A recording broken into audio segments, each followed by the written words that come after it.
Veni Domine et noli tardare. L'approche de la fête de Noël, de la nativité de notre divin Sauveur, du Verbe de Dieu incarné, est une bonne occasion pour faire connaître à davantage de monde la souscription qui est lancée pour la réédition de mon livre 1 de la collection Consumatum Est. Cette collection a pour sujet la réalisation des prophéties de l'Ancien Testament par notre Seigneur et la correspondance entre l'Ancien et le Nouveau Testament de ce fait. À chaque fois, donc, il y a d'abord des prophéties de l'Ancien Testament qui sont citées et ensuite, alors évidemment, ils sont mis en ordre d'une façon logique et ils sont ensuite commentés par les pères et les saints docteurs. Commentaires des pères et des saints docteurs que j'ai moi-même traduit de leur original latin. Pour ce qui est, par exemple, des citations assez nombreuses aussi de saint Jean Chrysostome, donc père grec, il y a par contre une très bonne traduction du 19e et c'est donc de celle-ci que je me suis servi. Pour d'autres pères grecs, ils sont cités par des auteurs latins et donc ils sont traduits en latin et ce qui permet de les traduire aussi plus facilement. Pour qui ne possède pas suffisamment la langue grecque pour faire des traductions comme il convient. Et donc le thème du premier livre, c'est précisément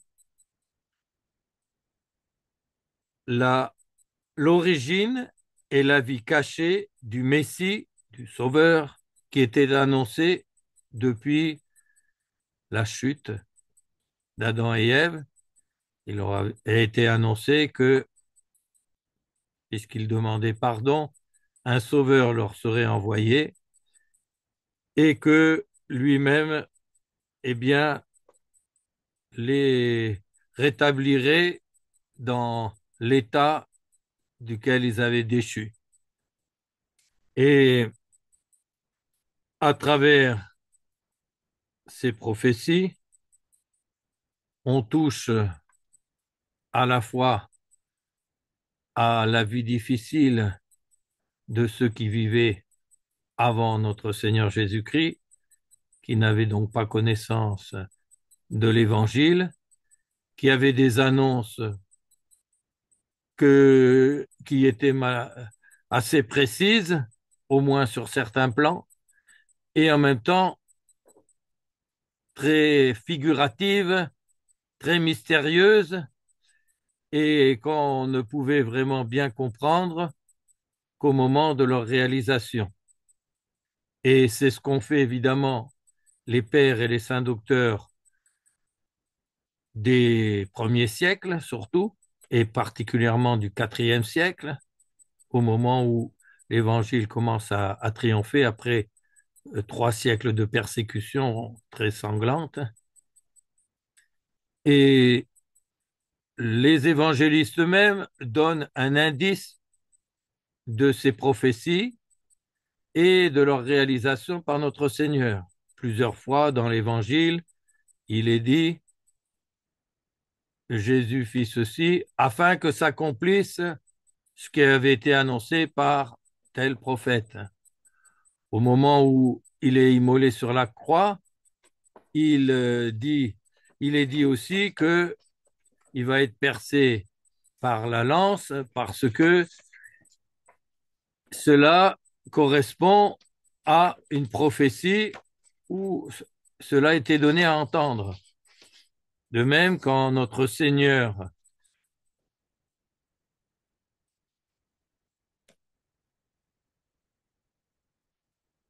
dit du haut de la croix. Eli, Eli, lama sabachthani. Mon Dieu, pourquoi m'avez-vous abandonné? Eh bien, il ne fait qu'entonner le psaume 21, dans lequel est décrit justement le supplice de la croix. Ils ont percé mes mains et mes pieds, ils ont compté tous mes os, ils se sont partagé mes vêtements et ont tiré au sort ma tunique. Et dans ce psaume 21, il y a même des paroles de moquerie des grands prêtres et autres qui sont annoncées et qui sont donc réalisées au pied de la croix, puisque Dieu voit tout et pour lui tout est présent. Le présent, le passé, le futur, pour Dieu, est toujours présent. Il voit tout d'un seul regard. Ça nous dépasse complètement, mais c'est un être infini. Nous sommes, nous, limités, bornés, et notre Seigneur voit tout d'un seul trait et d'un seul regard, pour employer une comparaison qui corresponde à notre façon de connaître par les cinq sens et notamment par la vue. Alors, cette réédition du livre 1, eh bien, elle est déjà très avancée puisqu'on en est à avoir lancé une souscription. Je vais vous lire l'introduction. Comme les volumes suivants de la même collection, les volumes suivants, ça va être les volumes 2, 3, 4, 5, 6 et 7, car au début, je suis parti pour faire un petit travail pour comparer justement ce que les évangélistes disaient, il fit ceci afin que s'accomplisse telle ou telle prophétie. Ah, allons voir de quelle ou quelle prophétie il s'agit. Et puis, à force de creuser, j'ai vu et constaté que tout ce que notre Seigneur a fait, une bonne partie même de ce qu'il a dit, était déjà prédit dans l'Ancien Testament, comme devant être réalisé par le Messie. Donc, comme les volumes suivants de la même collection, ce premier-là, il s'agit d'un enchaînement quasi continu de citations d'écrits des saints-pères et docteurs de l'Église, puisque l'interprétation de la Sainte Écriture n'est pas libre, et donc on a besoin d'une autorité qui la déclare, la définisse, l'explique, et c'est justement le rôle que Dieu a donné spécialement au premier père et docteur de la Sainte Église. Et depuis, l'Église répète cet enseignement que les pères et ces premiers pères ont eux-mêmes reçu des disciples des apôtres qui eux-mêmes ont reçu ces explications de notre divin maître et sauveur lui-même. Puisque, par exemple, à la fin des évangiles, il est parlé des deux euh, disciples d'Emmaüs et notre Seigneur les rattrape. Alors, il pense encore à la terrible passion qui a eu lieu il y a quelques jours et donc il les voit tristes et troublés et il commence à parler avec eux. Et enfin, vous êtes le seul qui savait pas ce qui s'est passé, voyons. Jésus de Nazareth, auquel on espérait tous que ça y est, il allait nous délivrer des Romains, et puis que c'était le Messie euh, glorieux annoncé, etc. Et puis voilà qu'il est mort sur la croix, etc. Et notre Seigneur, qui ne s'est pas encore fait reconnaître, commence à leur expliquer, nous dit l'évangéliste, tout ce qui était dit de lui dans la loi, les psaumes et les prophètes. Et les disciples diront eux-mêmes après avoir reconnu notre Seigneur à la fraction du pain, ah, notre cœur n'était-il pas chaud quand il nous expliquait tous ces rapports entre l'Ancien Testament et la vie de notre divin maître que nous avons suivi depuis plusieurs années. Et ils retournent avertir les apôtres de la vision qu'ils ont eue, mais eux-mêmes, les apôtres, eh bien, aussi, il est dit que notre Seigneur leur ouvrit le sens des Écritures. C'est à la fin aussi de l'Évangile.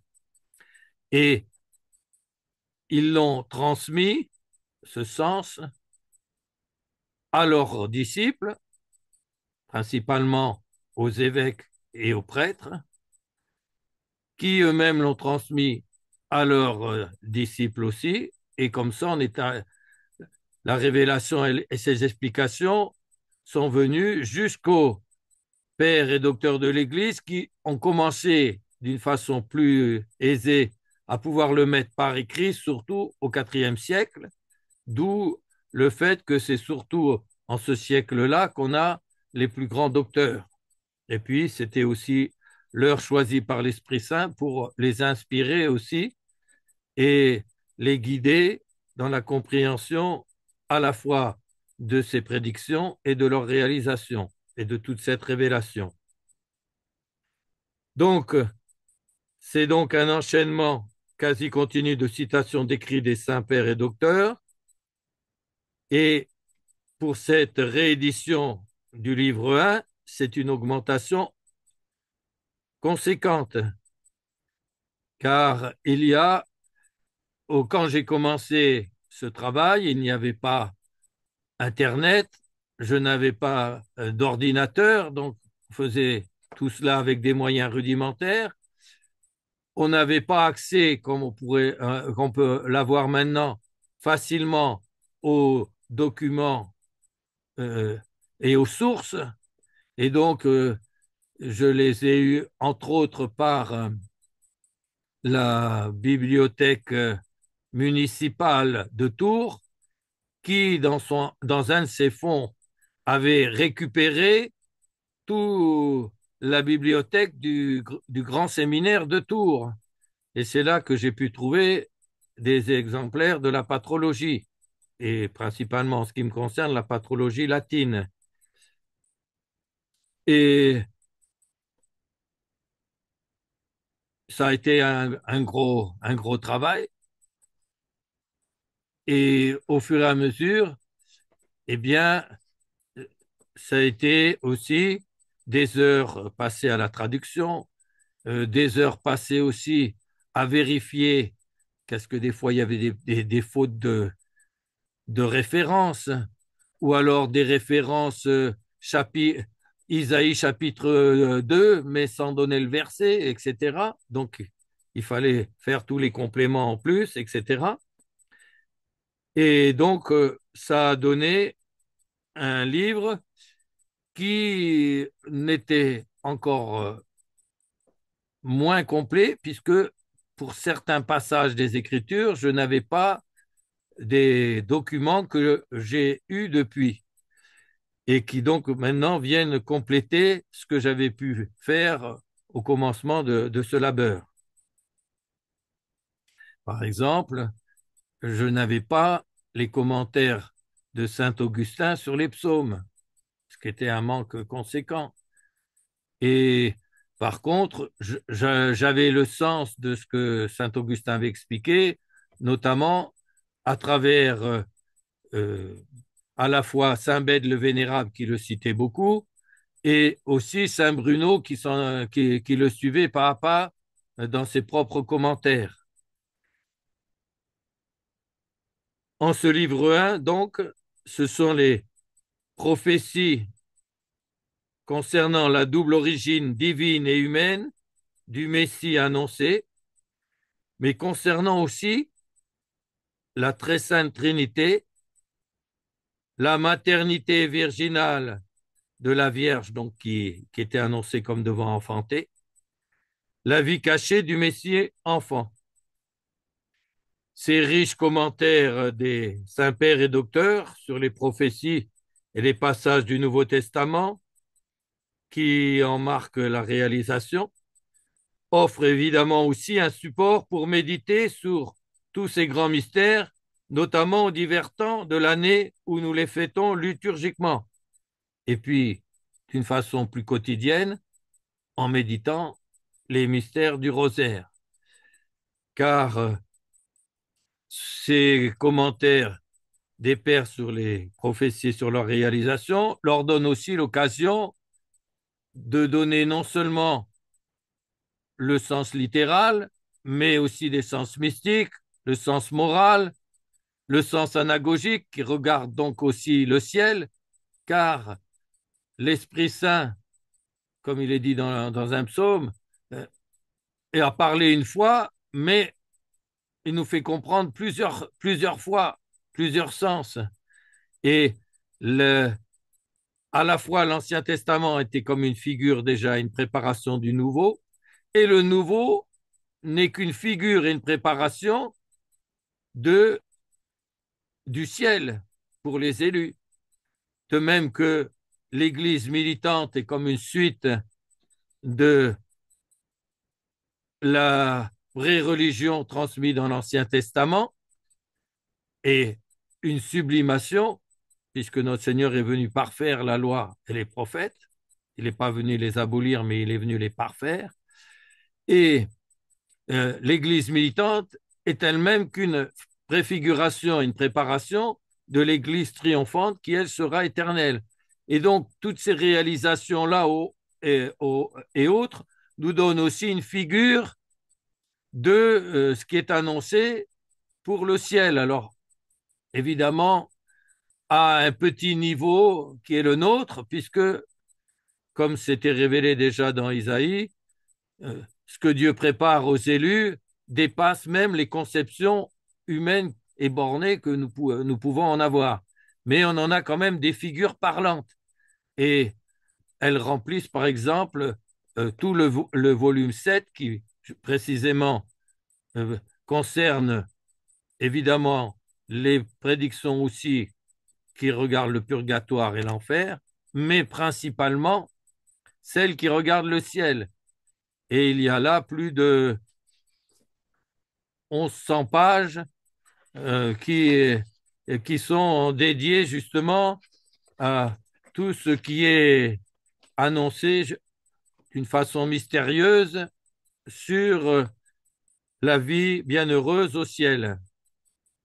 Donc, dans ce tome 1, c'est la double origine et nature du Messie annoncé, du Sauveur annoncé, ça forme le tome 1 du livre premier.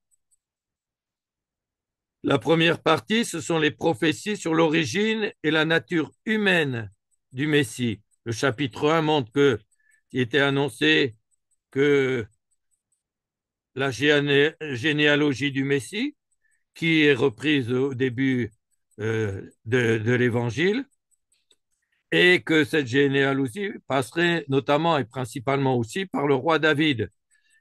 Le chapitre 2 montre que notre Seigneur Jésus-Christ a réalisé tout cela en devenant fils de l'homme comme descendant du roi David, mais descendant aussi d'Adam, hein, mais descendant aussi des premiers patriarches, etc.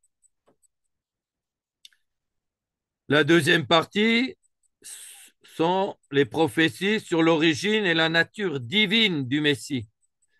Alors, c'est justement une des parties qui est le plus complétée, parce que c'est surtout là que j'avais des manques de sources pour mieux expliquer les, les prophéties qui concernaient mystérieusement, mais très clairement quand même, l'annonce que c'est Dieu lui-même qui allait venir. L'Emmanuel, Dieu parmi nous, c'est annoncé explicitement dans le chapitre 7 d'Isaïe, qui annonce aussi qu'il naîtrait d'une vierge. Et puis, 2 chapitres plus loin, il précise qu'on lui donnera pour nom à cet enfant, notamment Dieu. Père du siècle futur, etc. Et au chapitre 7, qu'on l'appellera Emmanuel, et l'évangéliste Saint Luc nous précise, c'est-à-dire Dieu parmi nous. Donc, le chapitre 3, par exemple, ça va être le Messie sera l'Emmanuel ou Dieu parmi nous. Donc, l'exposé des prophéties par les pères, mais notamment dans une première petite partie, manifestation de la très sainte Trinité dans l'Ancien Testament. Alors, on va voir tous les passages de l'Ancien Testament où la Sainte Trinité se manifeste et comment les pères de l'Église l'exposent et l'expliquent. Puis, notamment, l'annonce de la divinité du Messie, plus spécialement encore dans les psaumes. Vous l'avez dit, vous, tu es mon fils, aujourd'hui je t'ai engendré. Et c'est le Père qui parle au Messie. Le Seigneur a dit à mon Seigneur, tu es mon fils, aujourd'hui je t'ai engendré. Et notre Seigneur demande aux Juifs, comment ça se fait que David parle comme ça? C'est son descendant. Et pourtant il dit, le Seigneur, Dieu le Père, a dit à mon Seigneur, c'est-à-dire le Messie qui doit descendre de moi, tu es mon fils, aujourd'hui je t'ai engendré. Comment? Puisque c'est son descendant, comment l'appelle-t-il? Et pourquoi l'appelle-t-il son Seigneur?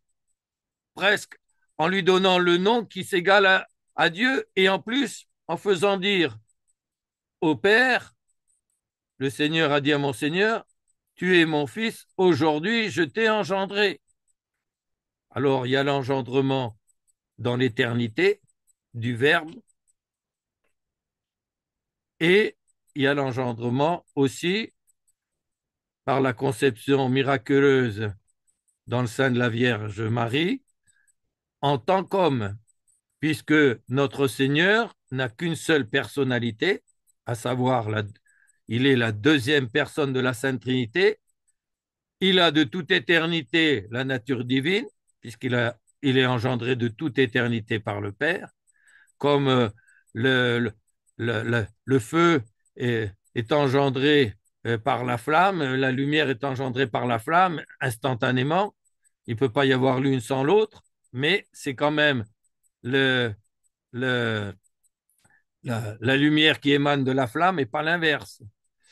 Et donc, il y a cet engendrement éternel, mais il y a aussi l'engendrement dans le temps que nous allons justement fêter à nouveau à Noël.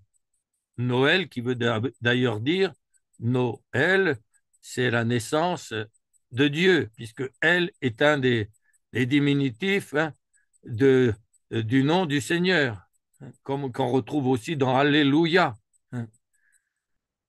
et dans d'autres passages, et dans Emmanuel justement. Emmanuel, Dieu avec nous, c'est elle qui désigne Dieu.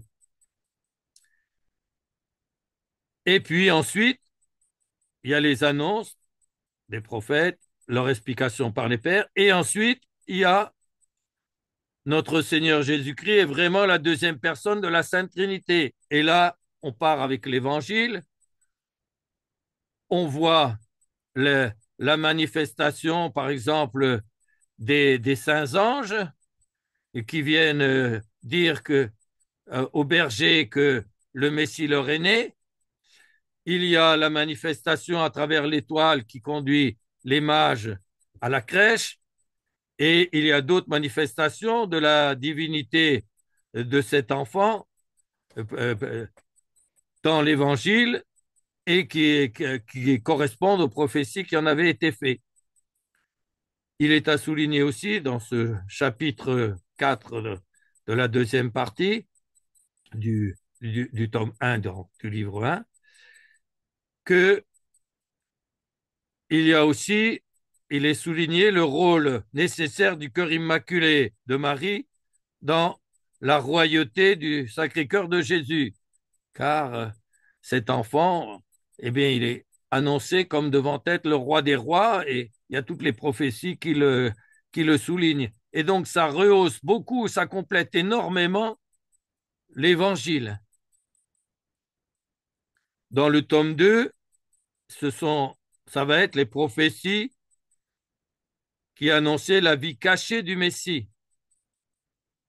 Alors d'abord, la prophétie sur la nativité du Messie, donc sur la Noël en quelque sorte.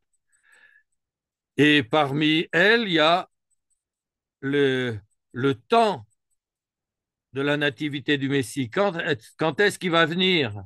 Bon, il y a notamment la prophétie de Daniel qui l'annonce assez clairement, assez précisément.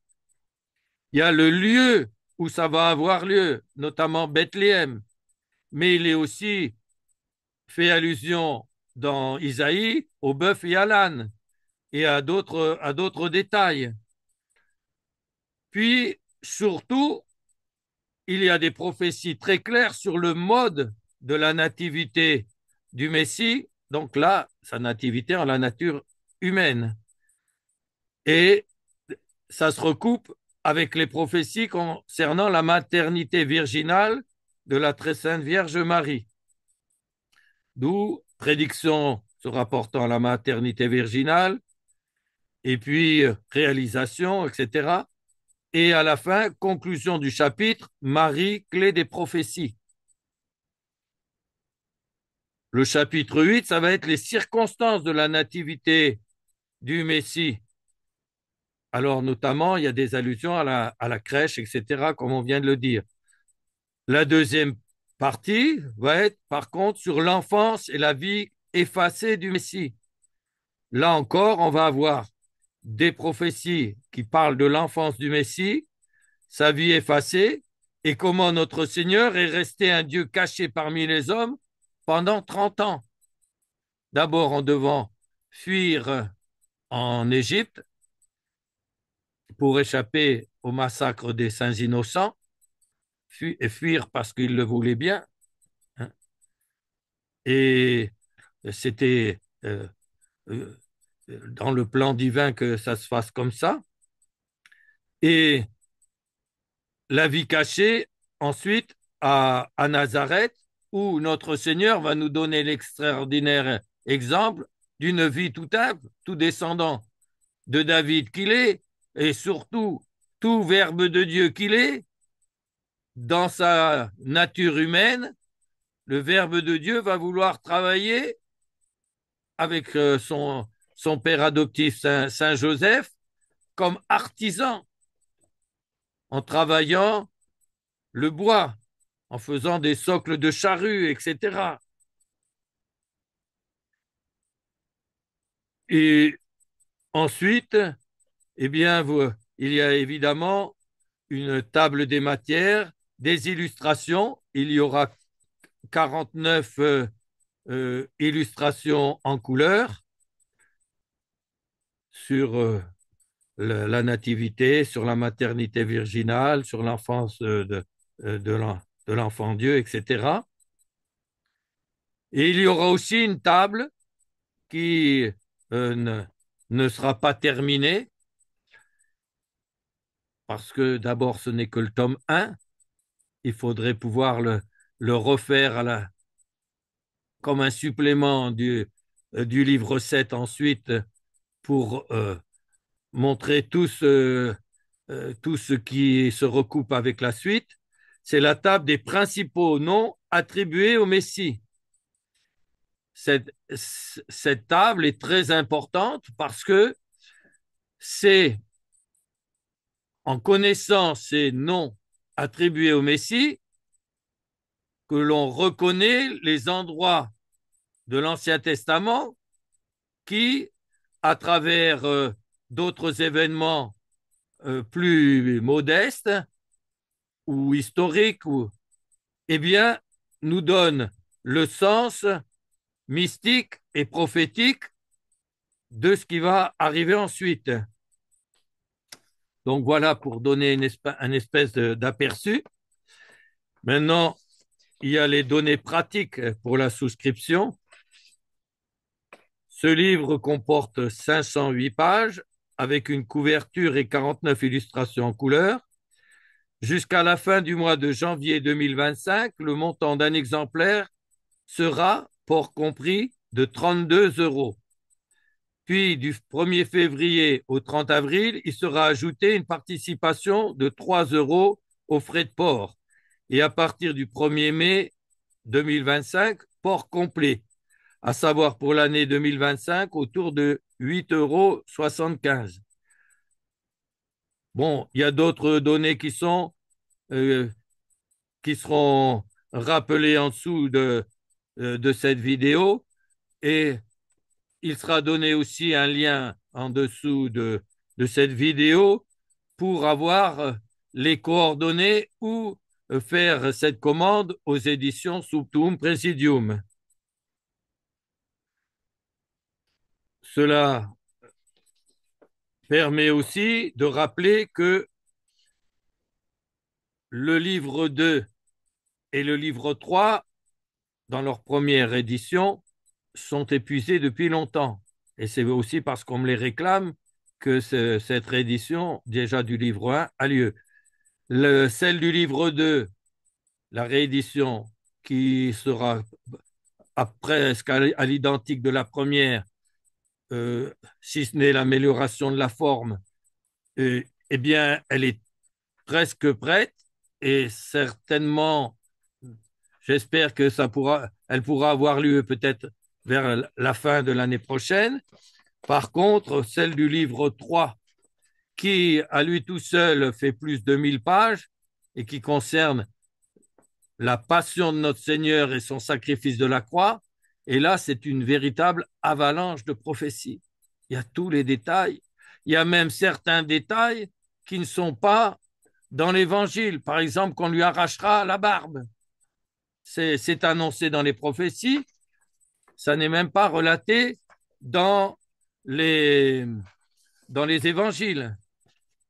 La descente aux enfers des limbes, elle est annoncée aussi clairement, alors qu'il n'y a que quelques allusions, notamment dans l'épître à Saint-Pierre pour le Nouveau Testament. Et donc là, ça sera beaucoup plus long à préparer cette réédition du livre 3 et en espérant que j'aurai le temps de le faire avant que le bon Dieu me rappelle à lui. Par contre, restent disponibles les livres 4, 6 et 7.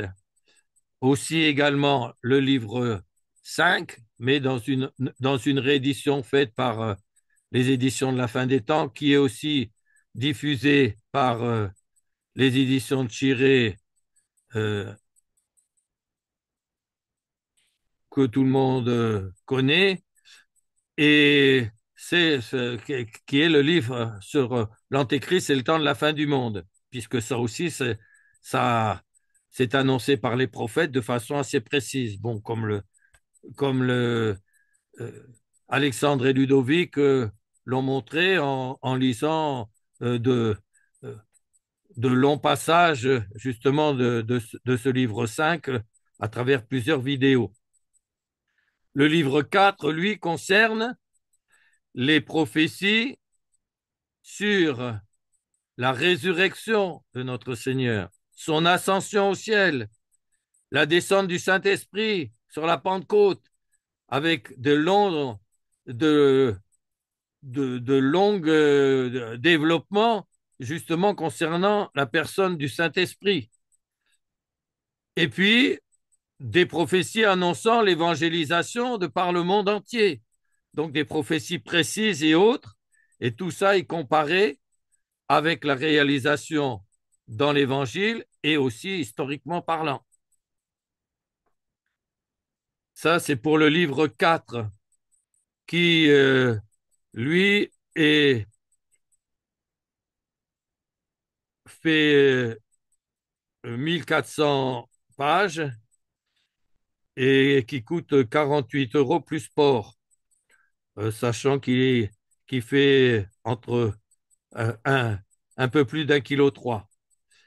Puis il y a le livre 6 sur la résurrection générale et le jugement dernier, Alors là, c'est pareil, on assiste à l'arrivée de notre Seigneur sur les nuées du ciel avec les prophéties tant de l'Ancien que du Nouveau qui l'annoncent, avec les commentaires des pères, le déluge de feu que cela entraîne pour purifier le monde entier, la mort de tous ceux qui restaient encore vivants à ce moment-là, puis la résurrection générale. Donc il y a aussi des prophéties grandioses sur la résurrection générale, sa description et autres.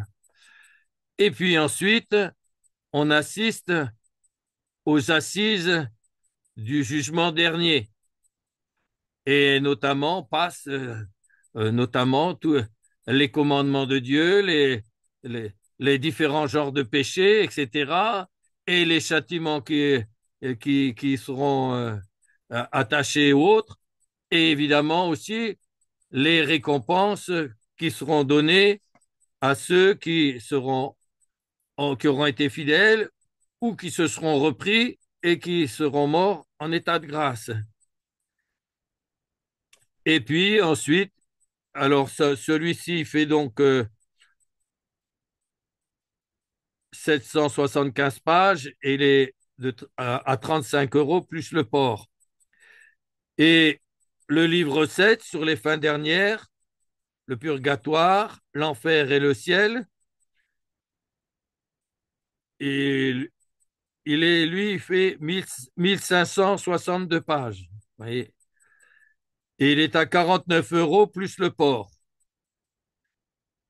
Sur, d'une façon plus particulière et qui concerne davantage l'époque dans laquelle nous sommes actuellement, préparatrice du reste de l'avenue de l'Antéchrist, c'est le commentaire des Lamentations, qui lui est beaucoup plus récent et qui comporte, alors c'est aussi avec toute une série de prophéties qui concernent justement le temps qui précède l'Antéchrist et leur réalisation, la comparaison avec ces prophéties puis avec ce qu'on a sous les yeux, et c'est vraiment frappant.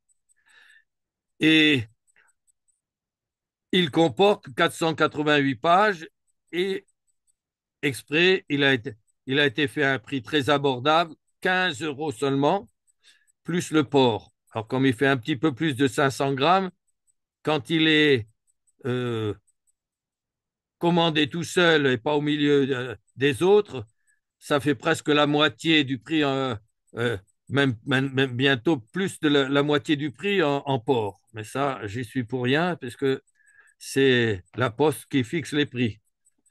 Donc tout ça est à commander aux éditions Subtum Presidium Notre-Dame de l'Épine, 53 480 Saint-Léger en Charny.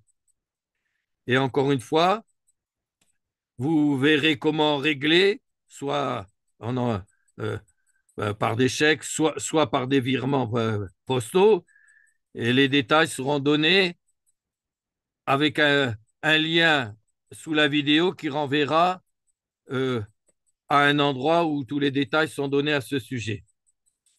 Voilà donc cette présentation. Et donc, cela me donne l'occasion aussi de souhaiter à tous mes abonnés, à tous ceux qui aussi suivent plus spécialement mes travaux, mais aussi à tous ceux qui eh bien, pourront voir cette vidéo, un très saint et joyeux Noël. Que Dieu daigne nous bénir et qu'il vienne à notre secours, car s'il était annoncé qu'il devait venir d'une façon humble et cachée pour son premier avènement, il est aussi annoncé qu'il viendrait d'une façon glorieuse sur les nuées du ciel au moment justement où il aura décidé de mettre un fin à l'histoire humaine ici-bas, telle que nous la connaissons.